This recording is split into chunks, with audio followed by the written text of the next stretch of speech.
And Ron is like, oh, what a pathetic animal. Well, dude, he was just sat on. An owl is a big bird.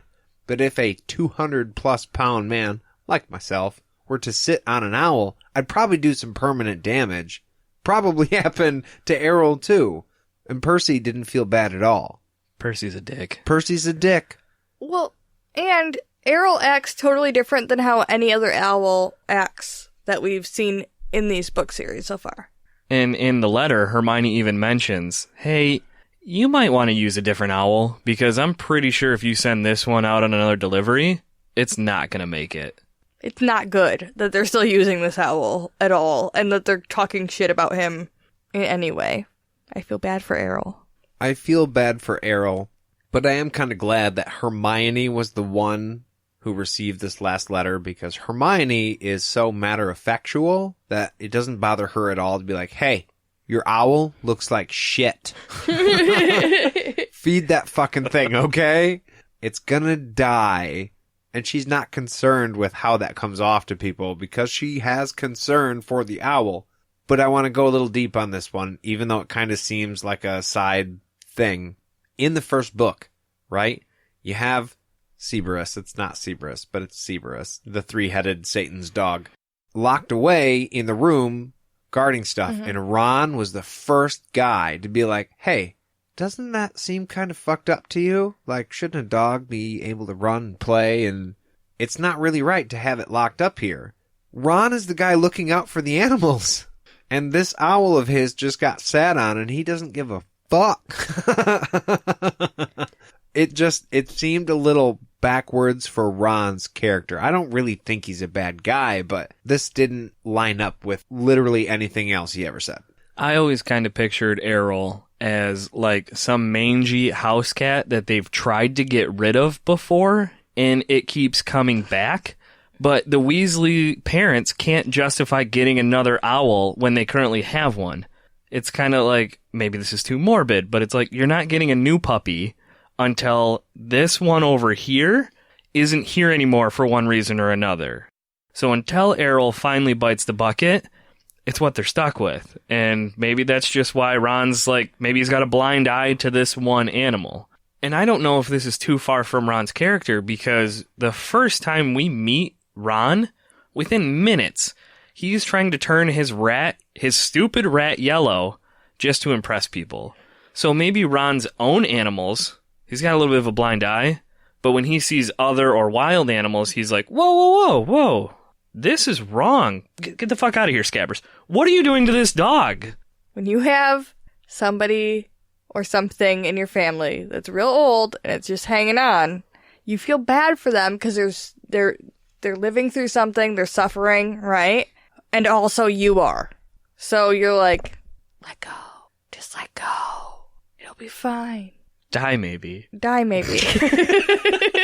But you're talking about having mercy, which is a good thing, instead of like, die so I could have all your money, which is a bad thing. Right, I never said anything about money. No, I know, puppy. But I mean, Puppy or Errol the owl, who is obviously old and suffering, decrepit, could maybe, he can rest now and will be more comfortable. Right. Do you think, this is another question, and maybe this is getting too far off topic, but do you think in the wizarding world of Harry Potter, there is a service that is a retirement home for owls?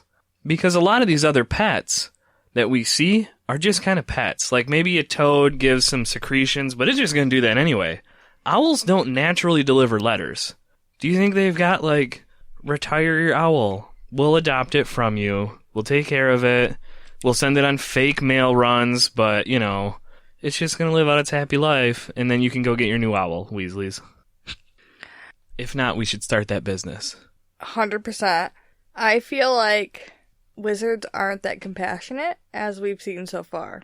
So, Hermione's letter is basically about how she's worried about Harry, she's been doing schoolwork, and she's going to be in Diagon Alley next week. And you know where we're going to be in, 2 minutes? Are we going to be in Diagon Alley? No. Shit. Oh, where? Getting beer. Oh. Well, I'm okay with that. Because it's time for the beer break. I'm not good at guessing. Segue with me, guys. It's fun.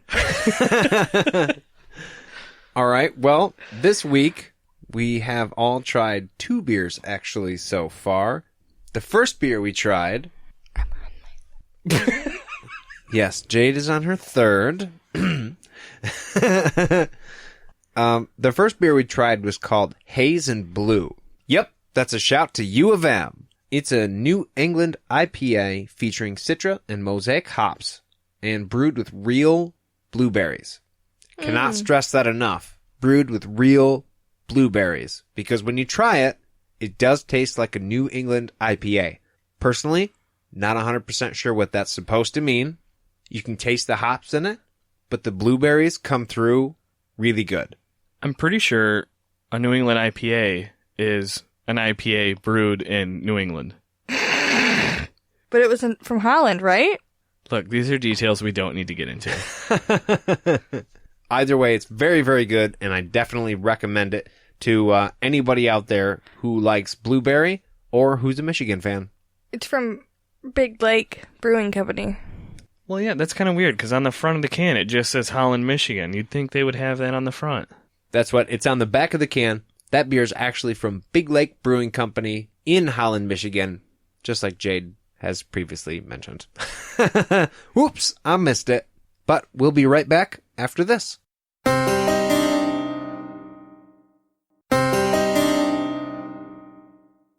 And we're back. Before we move on, though, I wanted to bring up one more point about Hermione's letter. Because the letter was in a response to Ron, who sent her letter saying, hey, we're about to go break out Harry. And she responds at some point with, hey, hope everything went well. Also, Ron, hope you didn't do anything stupid, because that might get Harry in trouble.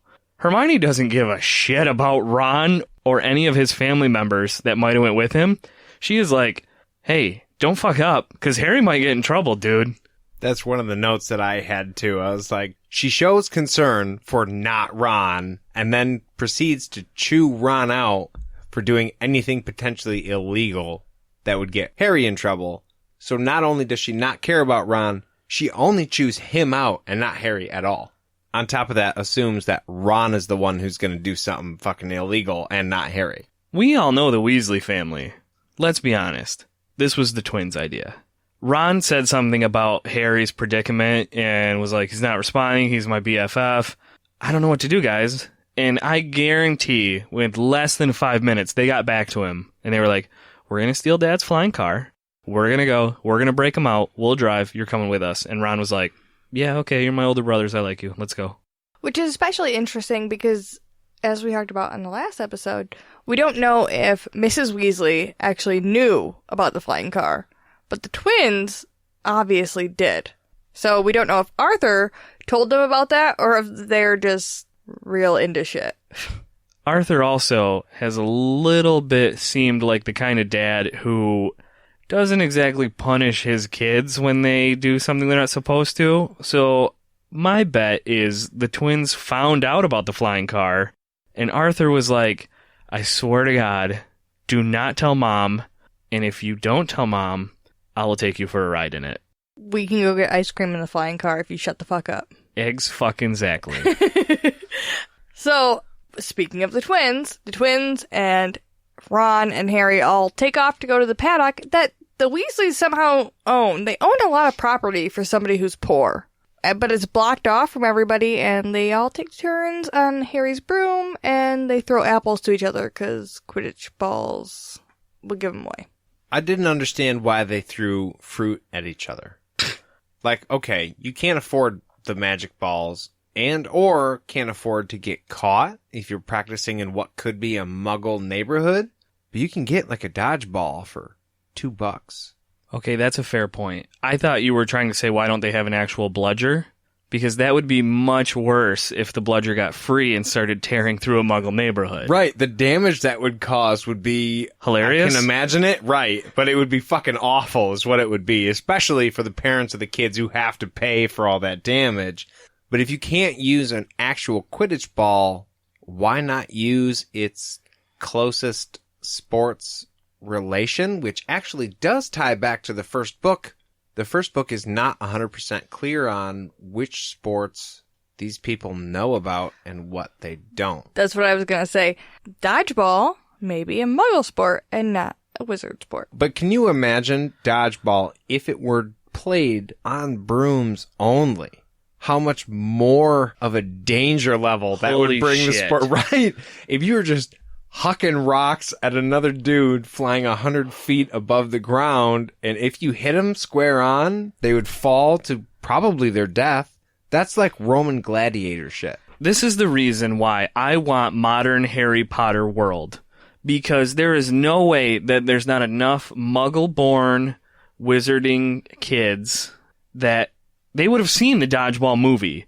And they would have brought it up to their friends like, guys, let's play Quidditch. But instead of scoring, we just throw shit at each other.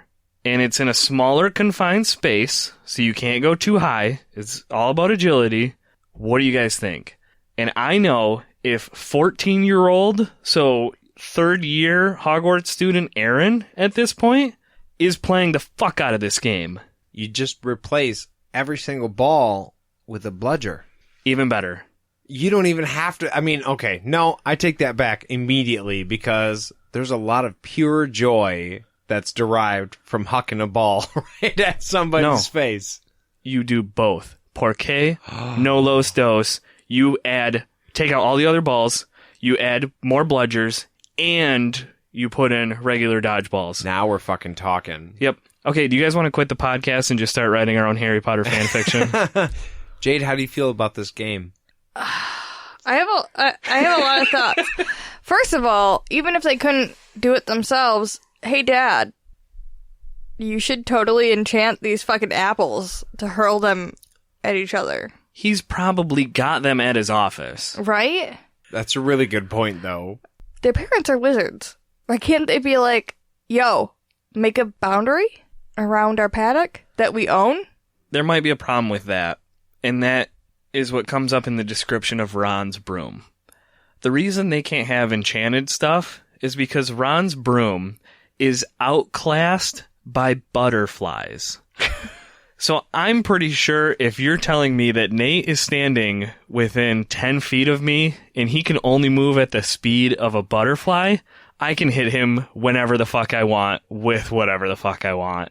I promise you I can move much faster than a butterfly. George mentions after they're done with their game that he doesn't know how they're going to afford 5 sets of books, plus Ginny's shit. And Harry feels weird because of all of his money, and multiple times during this episode does not mention or think, hey, I'm just gonna buy some of their shit. They need to go get school supplies. We fast forward a little bit to next Wednesday. It's the day they're going to meet Hermione at Diagon Alley. And Mrs. Weasley has firmly established herself as my favorite mom that I actually can't have as a mom, because she makes bacon sandwiches for breakfast. And I've had bacon on breakfast sandwiches, but never just a straight up bacon sandwich. Props to Mrs. Weasley for that. That being said, maybe not a good idea, because now we are introduced to flu powder. And much like Harry, we have no idea what that is. Mrs. Weasley grabs this, what Harry thinks is a flower pot. They also comment while they look in the pot about how they're almost out of flu powder. So my question here was, what happens if you don't use enough flu powder? So the idea is you use the flu powder by sprinkling it into a fireplace. The fire gets big, it gets green, and apparently then you walk into it kind of like an elevator of sorts. Say where you want to go, and you're there. Harry notices while all this is happening that they don't have very much left. They comment about not having very much left. And my first question was, what happens if you don't have enough flu powder? If you don't use enough, does only half of you go? Are you ripped in half and some magic in between? Does it just plain not work? Like, sorry, you just don't have enough gas to start your car? What are the magical properties here? It did make me think of the first time he went into 9 3/4 when they were like, don't be scared. But he was totally scared and he ran through the wall anyways and it didn't affect him at all. But they also weren't like, hey, you're still standing in a fireplace, so don't inhale the ashes. Yeah, you would think the flu powder completely converts regular flame into magical flame. And apparently that's not the case, which